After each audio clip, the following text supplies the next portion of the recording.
The program will be built on the success of existing schemes such as Rashtriya Gokul Mission, National Livestock Mission, and infrastructure development funds for dairy processing and animal husbandry. Matsya Sampada. It was our government which set up a separate department for fisheries, realizing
This will help in generating employment also.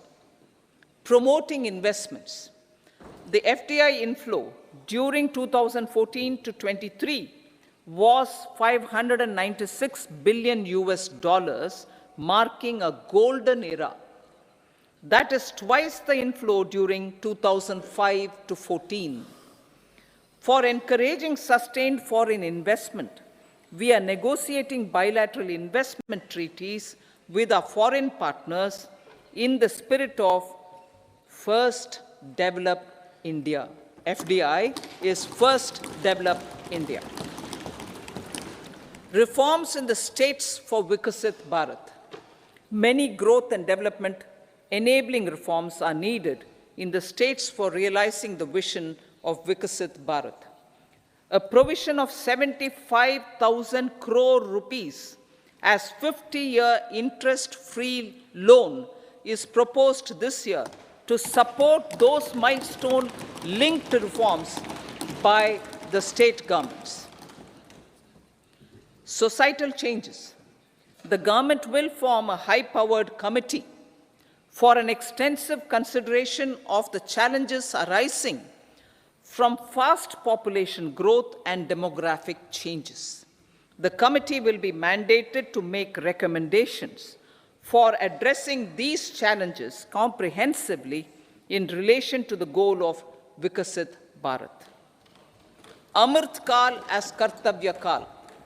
Our government stands committed to strengthening and expanding the economy with high growth and to create conditions for people to realize their aspirations. Honorable Prime Minister, in his Independence Day address to the nation in the 75th year of our Republic, said, and I quote, "We commit ourselves to national development with new inspirations, new consciousness, new resolutions as the country opens up immense possibilities and opportunities. It is our Kartavya Kal." Unquote. Every challenge of the pre-2014 era was overcome through our economic management and our governance. These have placed the country on a resolute path of sustained high growth. This has been possible through right policies, true intentions, and appropriate decisions. In the full budget in July, Honorable Speaker, our government will present a detailed roadmap for our pursuit of Vikasit Bharat.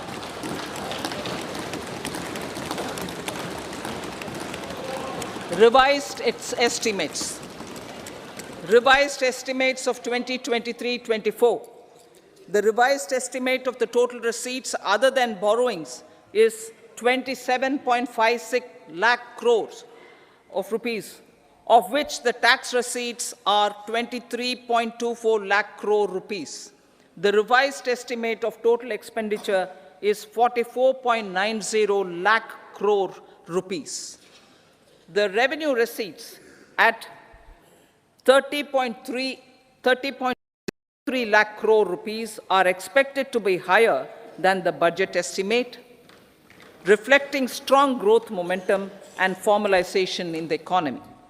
The revised estimate of the fiscal deficit is 5.8% of GDP, improving on the budget estimate, notwithstanding moderation in the nominal growth estimates. Budget estimates for 2024-25. Coming to the year 2024-25, the total receipts other than borrowings and total expenditure are estimated at 30.80 and 47.66 lakh crore rupees respectively. The tax receipts are estimated at 26.02 lakh crore rupees. The scheme of 50-year interest-free loan for capital expenditure to states will be continued this year with an outlay of 1.3 lakh crore rupees. We continue on the path of fiscal consolidation, as announced in my budget speech of 2021-22, to reduce fiscal deficit below 4.5% by 25-26. The fiscal deficit in 2024-25 is estimated to be 5.1% of GDP, adhering to that path. So the gross and net market borrowings through dated securities during 24-25 are estimated at 14.13 lakh crore rupees and 11.75 lakh crore respectively. Both will be less than that in 23-24. Now that the private investments are happening at scale, the lower borrowings by the central government will facilitate larger availability of credit for the private sector. Vote on account. I'll be seeking vote on account approval of the Parliament through the appropriation bill for a part of the financial year 2024-25. I will now move to Part B. Honorable Speaker, sir, over the last 10 years, the direct tax collections have more than trebled and the return filers swelled 2.4 times. I would like to assure the taxpayers that their contributions have been used wisely for the development of the country and welfare of its people. I appreciate the taxpayers for their continued support. The government has reduced and rationalized tax rates. Under the new tax scheme, there is now no tax liability for taxpayers with income up to 7 lakh rupees, up from 2.2 lakh rupees in the financial year 2013-14. The threshold for presumptive taxation for retail businesses was increased from 2 crores to 3 crores. Similarly, the threshold for professionals eligible for presumptive taxation was increased from 50 lakh rupees to 75 lakh rupees. Also, corporate tax rate was decreased from 30% to 22% for existing domestic companies and to 15% for certain new manufacturing companies. Honorable Speaker, sir, in the last 5 years, our focus has been to improve taxpayer services. The age-old jurisdiction-based assessment system was transformed with the introduction of faceless assessment and appeal, thereby imparting greater efficiency, transparency, and accountability. Introduction of updated income tax returns, a new Form 26AS, and pre-filling of tax returns have made filing of tax returns simpler and easier. Average processing time of returns has been reduced from 93 days in the year 2013-14 to a mere 10 days this year, thereby making refunds faster. Indirect taxation. By unifying the highly fragmented indirect tax regime in India, the GST has reduced the compliance burden on trade and industry. The industry has acknowledged the benefits of GST. According to a recent survey conducted by a leading consulting firm, 94% of industry leaders view the transition to GST as largely positive. According to 80% of the respondents, it has led to supply chain optimization, as elimination of tax arbitrage and octroi has resulted in disbanding of checkposts at the state and city boundaries. At the same time, tax base of GST more than doubled, and the average monthly gross GST collection has almost doubled to 1.66 lakh crores this year. States too have benefited. States' SGST revenue, including compensation released to states in the post-GST period of 2017-18 to 2022-23, has achieved a buoyancy of 1.22. In contrast, the tax buoyancy of state revenues from subsumed taxes in the pre-GST 4-year period of 2012-13 to 2015-16 was a mere 0.72. The biggest beneficiaries are consumers, as reduction in logistic cost and taxes have brought down prices of most goods and services.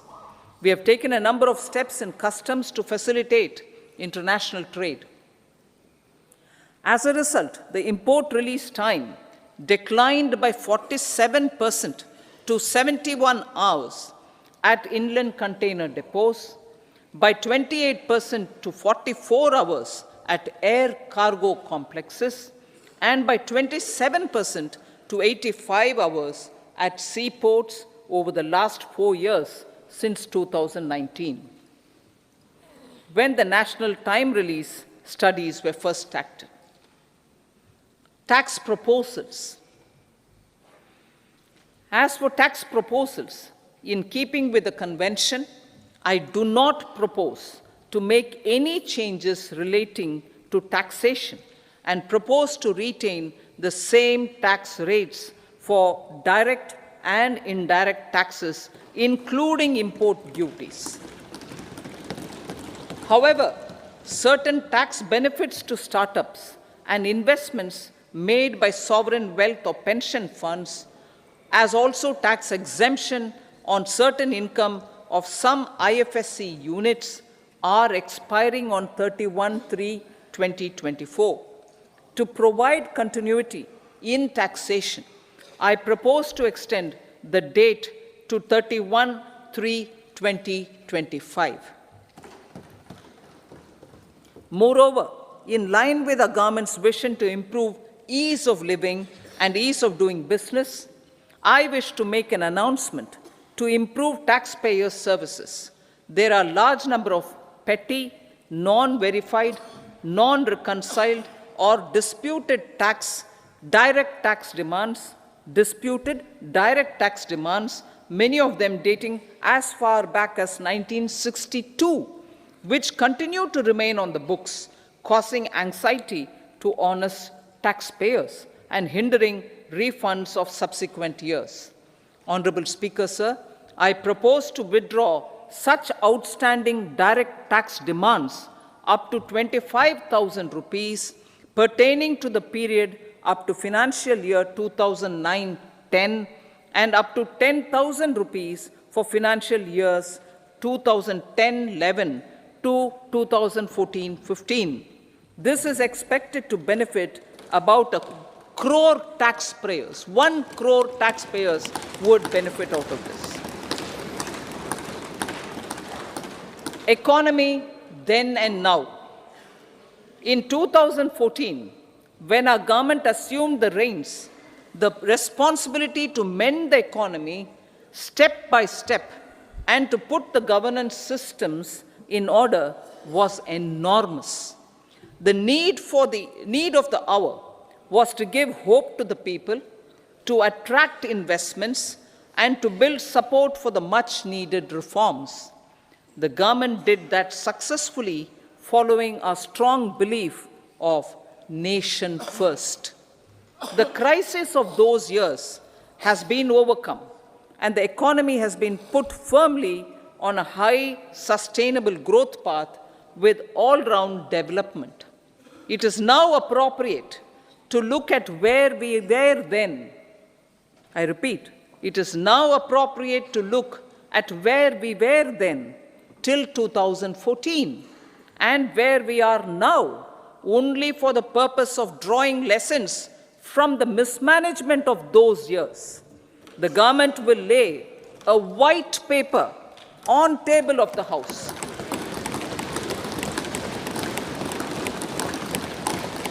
The exemplary track record of governance, development, and performance, effective delivery, and Jan Kalyan has given the government trust, confidence, and blessings of the people to realize whatever it takes, the goal of Vikasit Bharat, with good intentions, true dedication, and hard work in the coming years and decades.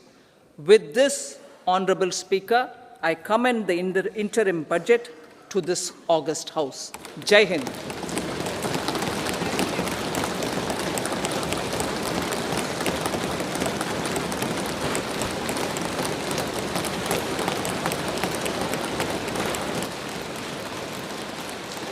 Item number 2 Shrimati Nirmala Sitharaman ji.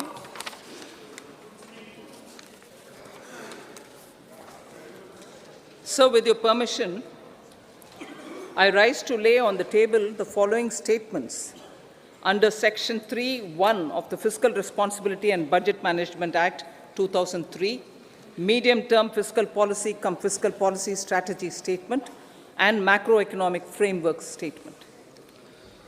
Item number 3 Shrimati Nirmala Sitharaman ji. Sir, with your permission, I rise to move for leave to introduce the Finance Bill 2024. प्रश्न ये है कि विधेयक को पुनर्स्थापित करने की अनुमति प्रदान की जाए।